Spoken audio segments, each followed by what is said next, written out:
Hi, what I'm working on here is a bungalow door with a couple of coats of paint on old varnish. And I'm putting on here is the strip it onto the centre panel. And it's important that you put a wet coat on, not a drought, not a flood. Put it into all the corners here. Note the wrist action here, very important. So if you get a good close-up here, you'll see the paint starting to blister.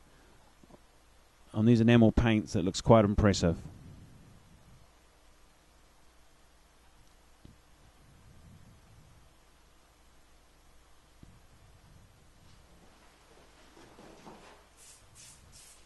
After about 3 minutes, in this case, we're going to just wet it up a little bit more with some more strip it. This way it'll keep working.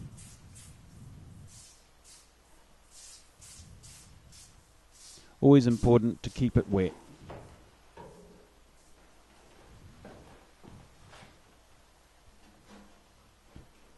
After about another 3 minutes, we can start scooping off the paint with the broad knife. Got a bit caught up here on a knot.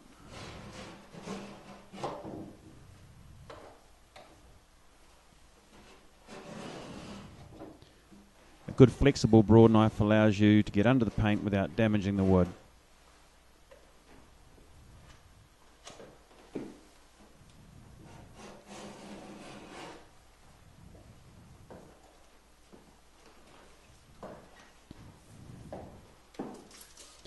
Now we're going to get the flush it, and we're just going to see how effective the strip it's been so far.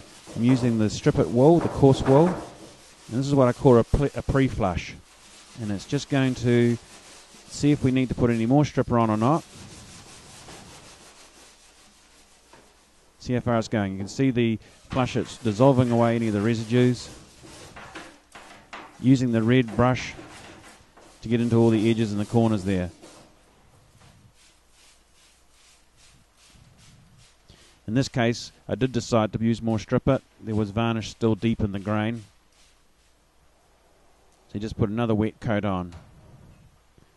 Around these edges, I can slice them very carefully with a broad knife edge, and we can drizzle in some stripper in there, and this will help get the paint out of these grooves.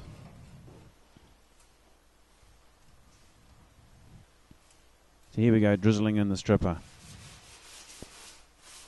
After about another 3 minutes, we can then start scrubbing again with the strip it wool.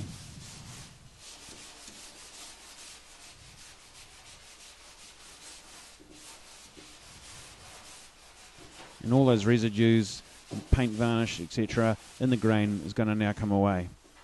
And again, the brush will deal to the bits in there.